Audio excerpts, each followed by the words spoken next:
দেখেছেন সাধারণ মানুষ কেমনে ক্ষোভ প্রকাশ করিচ্ছে, কেন সাধারণ মানুষের ক্ষোভ বাড়িচ্ছে।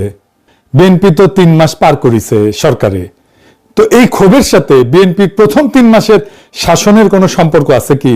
কেন এই কথা কইতেছি, কারণ এই 3 মাসে বেড়াছেড়া করে ফেলিছে বিএনপি, আরো বেড়াছেড়া হবি সামনে।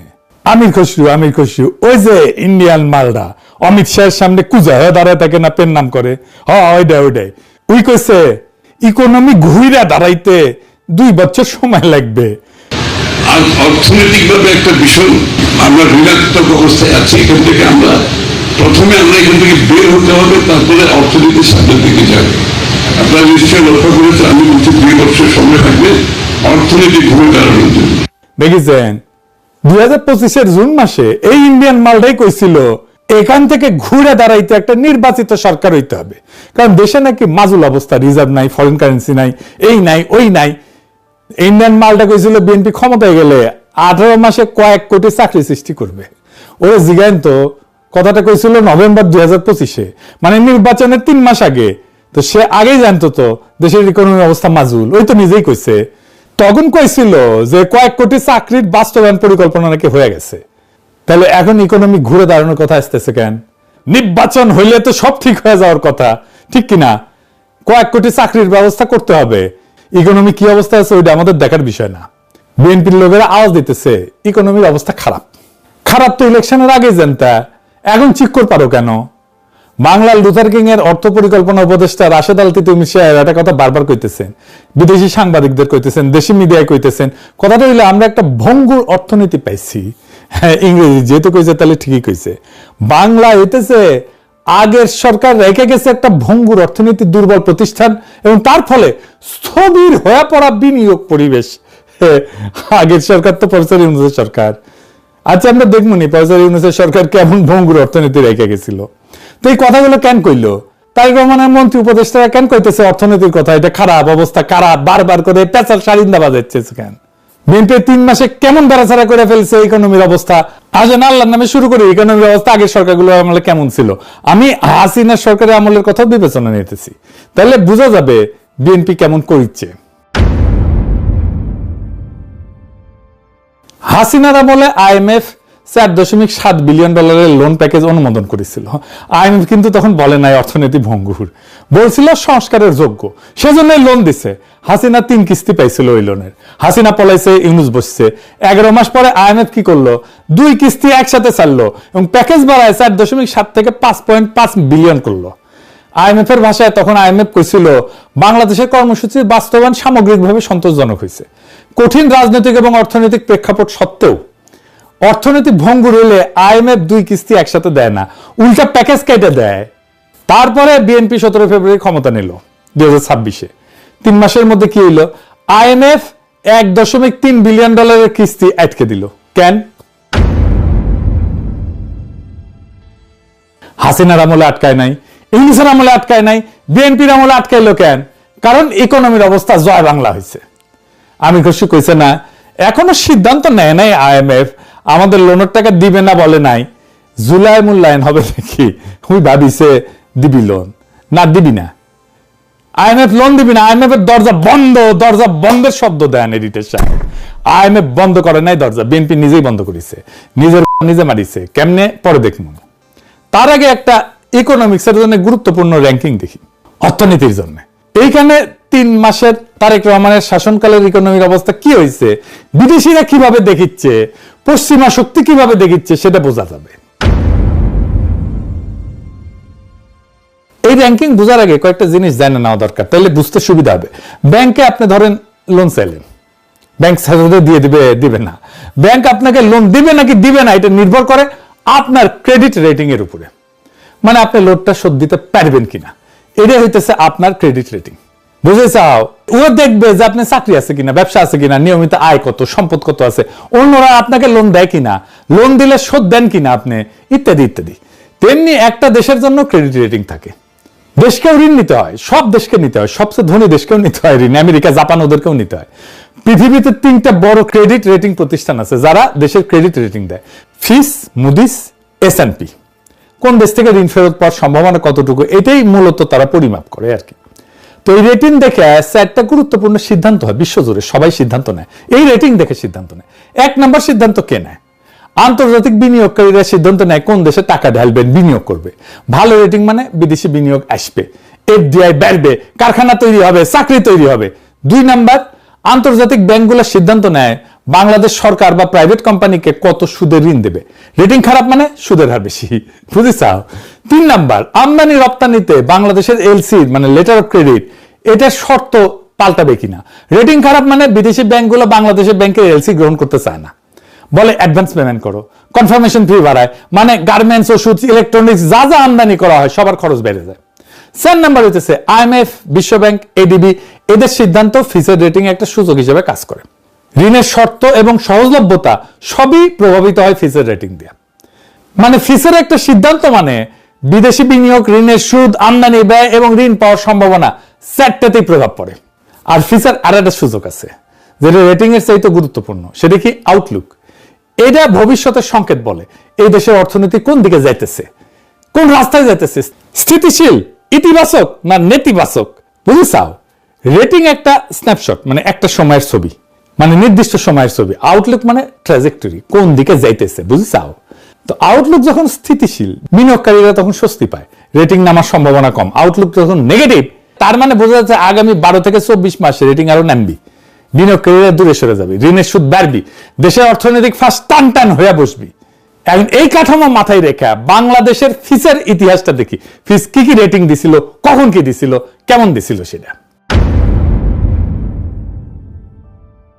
হাসিনার শেষ সময় 27শে মে 2024 ফিচ রেটিং দিল, নামাইছিল বিবি মাইনাস থেকে বি প্লাসে নামাইছিল।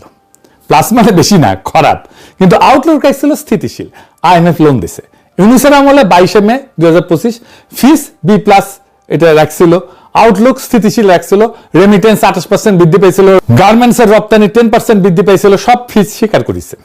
বিএনপি বিজয়ের পরপরই ফেব্রুয়ারি 2026-এ ফিচ কইছিল যে বি প্লাস ঠিক আছে, স্থিতিশীল বহাল রাখছে। ফিচ বলছিল যে 12 ফেব্রুয়ারি নির্বাচন স্বল্প মেয়াদী রাজনৈতিক এবং নীতিগত অনিশ্চয়তা কমাইছে, মানে পজিটিভলি দেখছিল, ইতিবাচক ভাবে দেখছিল। 17 এপ্রিল 2 মাস পরে আইএমএফ কইল তোমার ঋণের যে কিস্তি বাকি আছে যেটা ছিল তা দিমু না, কারণ তুমি সংস্কার করতেছো না। তার 3 সপ্তাহ পরে 13 মে 2026 বিএনপি 85 দিনের মাথায় বাংলাদেশের আউটলুক স্থিতিশীল থেকে নেতিবাচক করে দিল, ফিচ ধপাস করে পড়লো। 3 মাস যা নাই স্থিতিশীল থেকে নেগেটিভ করলো। তো ফিচ কেন এই সিদ্ধান্ত নিল? ফিচ বলছে আর্থিক খাত সংস্কার না হওয়া, ব্যাংকিং খাতের খেলাপি ঋণ এটা 30%-এর বেশি, আর জিডিপি গ্রোথ এটা নোজ ডাইভ দিতেছে, মানে নাক যে এটা নোজ ডাইভ দিতেছে।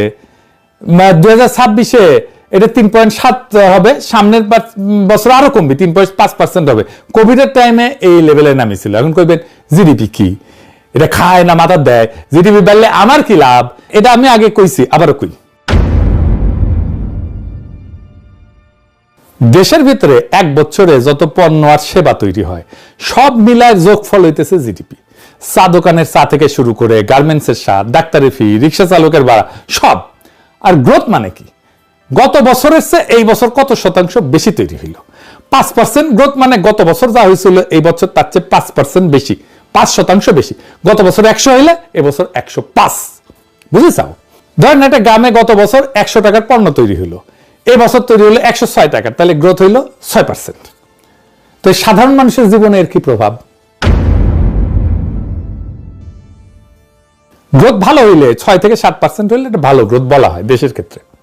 কারখানা বাড়ে, চাকরি বাড়ে, ব্যবসায়ীর হাতে টাকা আসে, কর্মচারীর বেতন বাড়ে, সরকারের ট্যাক্স বাড়ে, রাস্তাঘাট, হাসপাতাল, স্কুলে খরচ বাড়ানোর সুযোগ হয়, দোকানে বেচাকেনা বাড়ে, ছোট ব্যবসায়ী লাভ পায়। গ্রোথ কম হইলে এটা 3 থেকে 4% হচ্ছে কম গ্রোথ।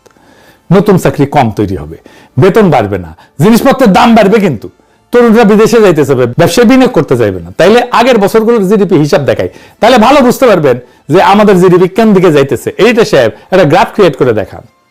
2010 5.6%, 2011 6.5%, 2012 6.5%, 2013 6%, 2014 6.1%, 2015 6.6%, 2016 7.1%, 2017 6.6%, 2018 7.3%, 2019 7.9%, 2020 3.4%, 2021 6.9%, 2022 7.1%, 2023 5.8%, 2024 4.2%। এটা হইতেছে প্রফেসর ইউনূসের আমলে, বুঝছেন? তো ব্লুমবার্গ এটা কিন্তু একটা বিখ্যাত প্রতিষ্ঠান, এর নিজের ভাষায় কইছে যে বাংলাদেশের B+ রেটিং ইতিমধ্যে junk rated, highly speculative for investors, মানে বাংলাদেশে কোনো বিদেশি ইনভেস্টমেন্ট আসবে না এই রেটিং থাকলে, যতই চেষ্টা করুক, যতই প্রণোদনা দিক। এটাই বাংলাদেশের আন্তর্জাতিক অর্থনীতির রায়, বিএনপির স্কোর কার্ড। মা আমি না ফার্স্ট হয়েছি, মাত্র 85 দিনে অর্জিত, 3 মাস ইকোনমি জয় বাংলা করে দিল, মাত্র 3 মাস কাট টাইমে ইকোনমি তাহলে জয় বাংলা হইলো বিএনপির আমলেই তো। আর ইউনূসের আমলে কি হয়েছিল? রিজার্ভ 20 বিলিয়ন থেকে 31.72 বিলিয়নে গেছিল, রেমিটেন্স রেকর্ড $32.8 বিলিয়ন 2025-এ, আর $4 বিলিয়ন বৈদেশিক ঋণ শোধ করা হয়েছে। তারপরে ও কয় ভঙ্গুর অর্থনীতি। বিএনপি ক্ষমতা পাইছিল হাসিনার চেয়ে ভালো অবস্থায়, ইউনূসের চেয়ে দৃঢ় ভিত্তিতে পাইছিল, সেটা 3 মাসে বেড়াচাড়া করে দিছে। হঠাৎ এই 3 মাসে কেমনে হইল অর্থনীতির এই অবস্থা? এটা হঠাৎ করে হয়েছে, কিন্তু কেন হঠাৎ হয়েছে এটা মনে হয় বিএনপিও বুঝতে পারে না, বা বুঝলেও চেপে যাইতেছে। আমি ধরাই দিতেছি, একেবারে খাপে খাপ মমতাজের ভাব মিলা যাবে, আপনারা বুঝতে পারবেন কেমনে ডটগুলো মিলায় দেখতে হয়। মূল কারণটা IMF এর লোন না পাওয়া, আর IMF এর লোন পাওয়ার বিষয়টা যুক্ত সংসদে পাশ হওয়া একটা আইনের সাথে, আর সংসদে পাশ হওয়া আইনটা বিদ্যুতের ক্যাপাসিটি চার্জের সাথে যুক্ত। মাথা ঘুরতেছে, কই থেকে কই গেলাম। আপনাদের মনে আছে আমি আগের এপিসোডে কইছিলাম ইউনূস সরকারের অধ্যাদেশ করে কুইক রেন্টাল অধ্যাদেশ বাতিল করে 28 নভেম্বর 2024, সেইটা 10 এপ্রিল 2026-এ বিএনপি আইনে পরিণত করে, কিন্তু হুবহু না। প্রেসিডেন্ট যেটা করছিল সেটা হুবহু না, একটা সুডো শয়তানি করে, একটা ছোট ক্লজ লাগায় দেয়, সেই ক্লজে আছে এই আইন বাতিল, কিন্তু আইনের অধীনে হওয়া সব চুক্তি বৈধ। বিয়া বাতিল, কিন্তু বাচ্চা যেটা হয়েছে সেটা জাউরা না, সেটা বৈধ। চুরি অপরাধ, কিন্তু চুরির মালটা বাসায় আছে চোরের, তা বৈধ। তার মানে আপনি যেহেতু ক্যাপাসিটি চার্জের চুক্তিকে বৈধ বলতেছেন, তাতে আপনি ক্যাপাসিটি চার্জ দিয়েই যাইবেন। তো ক্যাপাসিটি চার্জ নিলে সমস্যা কি? দিলে লাগে টাকা দিবে গৌরী সেন, সরকারি মাল দরিয়ামে ঢাল, তো আমাদের কি? IMF এর কি? এইখানে IMF এর সাথে লাগিয়েছে প্যাস। IMF এর কাছে বাংলাদেশ সরকার একটা প্রতিশ্রুতি দিছে, চলতি অর্থ বছরে বিদ্যুৎ ভর্তুকি সর্বোচ্চ 37,400 কোটি টাকা, এটাই সিলিং, এর চেয়ে বেশি দিতে পারবে না। আপনি IMF এর লোন চাইলে বিদ্যুৎ খাতে 37,400 কোটি টাকার বেশি ভর্তুকি দিতে পারবেন না। এখন জানেন তো বিদ্যুৎ ভর্তুকির 97% ক্যাপাসিটি চার্জ, এই বছর ক্যাপাসিটি চার্জ দিতে হবে 42,618 কোটি টাকা। বিএনপি ইউনূস সরকারের অধ্যাদেশ আইনে পরিণত করলে একেবারে যা ছিল সেই রকম, 1 টাকাও ক্যাপাসিটি চার্জ দিতে হইতো না, কারণ চুক্তিগুলো অবৈধ হয়ে যেত। চুক্তি অবৈধ হইলে ক্যাপাসিটি চার্জ দেওয়ার কোনো দায় নাই। এই 42,618 কোটি টাকার ক্যাপাসিটি চার্জ কি বিএনপি সরকার এমনি দিবে হাসিনা মাফিয়াদের? হ্যাঁ না তো, যাদের দিবে তাদের সাথে সিস্টেম করেছে, আমারে দেন, আপনিও খান আমিও খাবো, আমি কি তোমার পর? হ্যাঁ এটা কয়, আর এই জিনিস নেয়। হ্যাঁ কয় পার্সেন্ট নেবে জানি না, 10% নিতে পারে, 10% তো কম না। ঠিক গুনে গুনে 6 দিন পরে 16 এপ্রিল ওয়াশিংটনে IMF এর কৃষ্ণা শ্রীনিবাসন ঘোষণা করলো IMF এর কিস্তি দিবি না। ঠিক তার 4 সপ্তাহ পরে ফিচের রেটিং কমলো। মিলে এবার ওই যে এপিসোডের শুরুতে ক্লিপটা দেখাইছিলাম, এডিটর সাহেব আবার দেখান। আমাদের এই সরকার চাই না, এই সরকার সুবিধা না, মনে হয় না দেশ চালাইতে পারবে। আমরা এই কারণে চাই না, উনি নাকি ফ্যামিলি কার্ড দিছে, আমরা তো পাই নাই, আমরা তো গরিব মানুষ, আমরা সিএনজি চালায় খাই, আমরা কি কার্ড পাইছি? নামগো টাকা দিছে, আবার কৃষক কার্ড দিছে, উনি কয়জন দিছে কৃষক কার্ড? উনি এই মুহূর্তে কেন এগুলা দিল? সময় তো আছে, পরে দিতে পারতো। এখন তো দেশের অবস্থা খুবই খারাপ, অর্থনৈতিক আর্থিকভাবে মানুষ এই দেশে অনেক সমস্যায় ছিল। এখন আপনি এটা গুছাবেন, গুছাইয়া অর্থনৈতিকভাবে দাঁড় করাবেন, তারপরে আপনার মনের আশা, বিভিন্ন আশা পূরণ করবেন, মানুষের দিবেন, তাকে দিবেন, তাকে দিবেন। এখন তো আপনার দেশটাকে গঠন করতে হবে। গার্মেন্টস তেল পাচ্ছে না, গার্মেন্টস চলে না, গার্মেন্টস বন্ধ হয়ে যাচ্ছে। তো গার্মেন্টস বন্ধ হয়ে গেলে গার্মেন্টসের সাহেবরা যে চলাফেরা করতো সিএনজি দিয়ে, তারা তো এখন চলে না, আমরা কোত্থেকে যাত্রী পাবো? এই লোকটা অর্থনৈতিক সংকটের ধাক্কা আগেই বুঝতে পেরেছে, বুঝিছাও? ওরা এভাবেই আগে বুঝে সব সংকট, ওদের গায়ের উপরে দিয়ে যায়। তো এখন আমরা প্রশ্ন করতে পারেন কি হইতে পারে সামনে। দেখেন হাসিনার আমলে আমি কইছিলাম হাসিনা দুর্বল হইতেছে, তার রিজার্ভ জয় বাংলা হয়ে যাইতেছে জন্য। হাসিনা এমন মডেলে তার ইকোনমি চালাইতো, এটা কোলাপস করতোই। বাংলাদেশের ইকোনমি কখনোই কোনো দীর্ঘমেয়াদী পরিকল্পনা করে সাজানো হয়নি, কেউ করে নাই। দেশ গড়া মানে তার ইকোনমি গড়া, এইটা সহজ কাজ না। আমরা যদি বলেন আপনি কেমনে করতেন, আমি সেটা বলতে পারি, আমার অর্থনৈতিক চিন্তার রাস্তাটা কেমন। আসেন সেটা আলাপ করি, শুনে রাখা ভালো, খারাপ না, তাহলে বুঝবেন যে আমি ফাঁকা কথা কইতেছি না। দেখেন আমির খসরুর এই যে 2 বছর লাগবে এটা আজকের কথা না, এটা 77 বছরের কাহিনীর সর্বশেষ এপিসোড। এই কথা শুনেই আসতেছেন, আগামী 100 বছর ধরে শুনে আসবেন, কিছুই বদলাবে না। কেন বদলাবে না জানেন? আপনারা দেখবেন বাঙ্গুল্যান্ডে কিছু তামাশা হয়, যেমন একজন একটা বিমান বানাইলো বা আরেকজন একটা রেসিং গাড়ির মতো কিছু বানাইলো, তারপর তারা বলে সরকারি পৃষ্ঠপোষকতা পাইলে তারা আগে যাবে। লুথার কিং সে সমস্ত চালায়, বক্তৃতা দেয় যে তার সরকার এই সমস্ত পৃষ্ঠপোষকতা করবে, বাংলার বিমান বিশ্ব জয় করবে, বাংলার গাড়ি স্থলপথ কাঁপাবে, ইত্যাদি ইত্যাদি মেলা কিছু চাল। তারপর হয় ঘোড়ার ডিম। প্রফেসর ইউনূস, লুথার কিং থেকে শুরু করে সবারই কোনো ধারণা নাই যে আমেরিকা জার্মানির গাড়ি বিমান এরকম সার্কাস করে আর সরকারি পৃষ্ঠপোষকতা বানায় না কেউ। আমেরিকার F-35 বানায় কিভাবে, জাপান টয়োটা বানায় কিভাবে, কোরিয়া স্যামসাং বানায় কিভাবে? উত্তর সিম্পল, ওই দেশগুলো সরকার এগুলো বানায় না, পৃষ্ঠপোষকতা দেয় না, বানায় তাদের private corporation. Lockheed Martin F-35 বানায়, ডাসল রাফেল বানায় ফ্রান্সে, সাদের রকেট পাঠিয়েছিল না স্যাটার্ন 5, ওরা বানাইছিল বোয়িং ডগলাস নর্থ আমেরিকান মিলে। নাসা শুধু কন্ট্রাক্ট ম্যানেজ করছিল। সরকার কি করে? টাকা দেয়, স্পেসিফিকেশন দেয়, কন্ট্রাক্ট আউট করে, প্রাইভেট কর্পোরেশন ডিজাইন করে, বানায়, ডেলিভারি দেয়। আর বাংলাদেশের দিকে তাকান, আমাদের প্রাইভেট সেক্টরে কি আছে? এসালম, সামিট, বসুন্ধরা, বেক্সিমকো, এগুলো তো বড় বড় নাম, তাই না?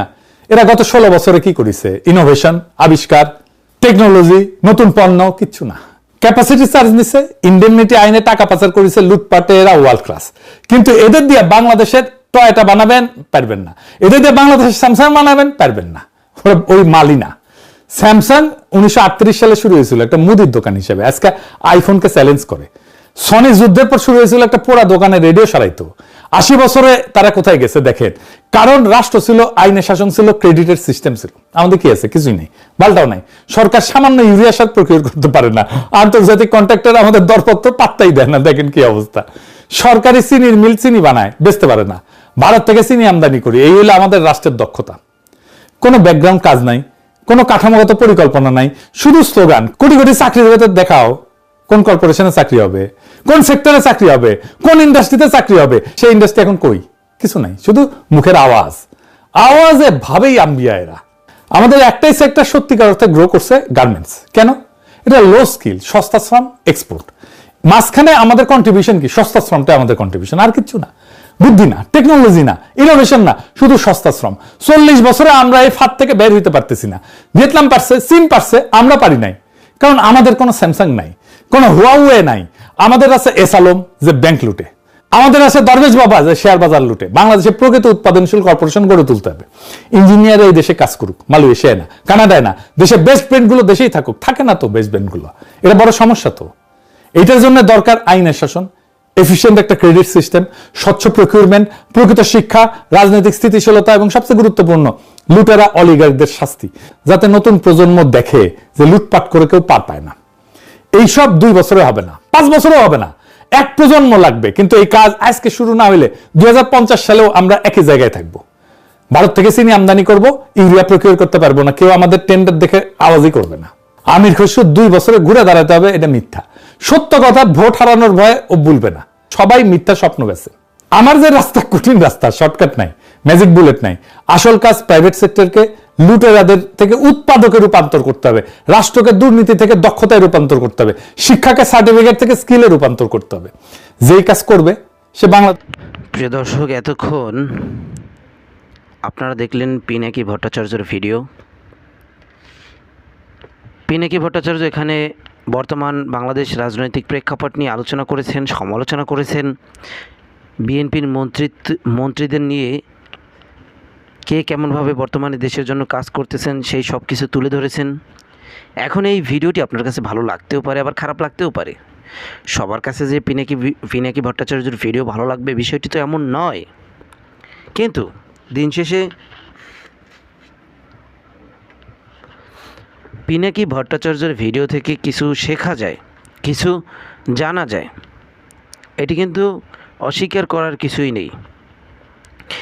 দিন শেষে পিনাকি ভট্টাচার্যের ভিডিও থেকে কিছু জানা যায়, কিছু শেখা যায়, এটি অস্বীকার করার কিছুই নেই। বর্তমানে বাংলাদেশে নিউজ চ্যানেলগুলো যেইভাবে নিউজ করে, কোনো প্রমাণ নেই, কোনো কিছু নেই, একজনের একটা নিউজ করে দেয়, কিন্তু সেখানে পিনাকি ভট্টাচার্য খুঁড়িয়ে প্রমাণ সংগ্রহ করে তারপর সুন্দর করে সেগুলিকে উপস্থাপন করে। তো পিনাকি ভট্টাচার্যের ভিডিও আপনার কাছে কেমন লাগে, যদি ভালো লাগে সেটিও কমেন্ট করবেন, যদি খারাপ লাগে সেটিও কমেন্ট করবেন, জানাবেন আমাদেরকে।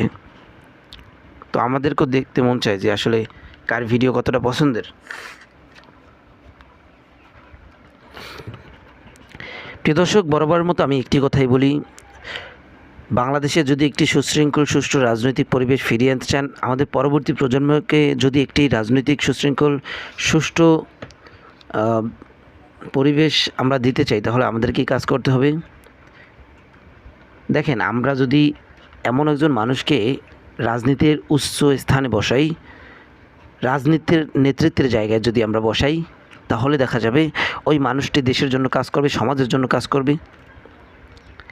এবং আমরা যদি এমন একটা মানুষকে বসাই যে লুট করে, চাঁদা তোলে, সাধারণ মানুষের পাশে না দাঁড়িয়ে সেই সব মানুষের কাছ থেকে টাকা পয়সা হাতিয়ে নেয়, তাদের জমি দখল করে, তো এইরকম মানুষকে যদি আপনি ক্ষমতায় বসান, এরকম মানুষকে যদি আপনি পিছন থেকে সাপোর্ট দেন, তাহলে তো আপনার ক্ষতি হবেই। আজকে আপনার ক্ষতি হলো না, আজকে তার সাথে আপনার ভালো সম্পর্ক আছে, কিন্তু কালকে তো আপনার সাথে ভালো সম্পর্ক থাকবে না, আপনার ওই জায়গায় অন্য কেউ চলে আসবে এবং আপনার ক্ষতি তখন করবে। এটি স্বাভাবিক, এটি রাজনীতিতে আসলে কেউ আপন না। আপনারা যদি পশ্চিমবঙ্গের দিকে তাকান, তাহলে দেখতে পাবেন যে পশ্চিমবঙ্গে যে শুভেন্দু অধিকারী একসময় মমতা ব্যানার্জির হাত ধরে রাজনীতিতে এসেছে, রাজনীতি করা শিখেছে, সেই শুভেন্দু অধিকারী কিন্তু মমতার সাথে পাল্টি মেরে এখন আজ মমতার সাথে পাল্টি মেরে আজকে শুভেন্দু অধিকারী সে কিন্তু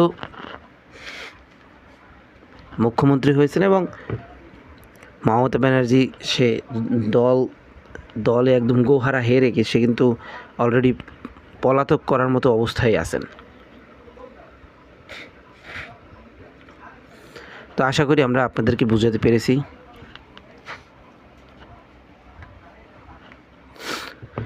তো যাই হোক প্রিয় দর্শক, আজকের মতো আমরা এখানেই শেষ করলাম, আবার দেখা হবে নতুন কোনো ভিডিওতে।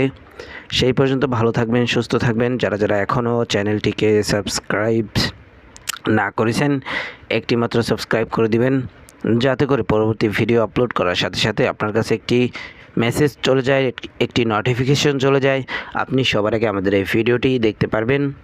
তো ভালো থাকবেন, সুস্থ থাকবেন, আল্লাহ হাফেজ।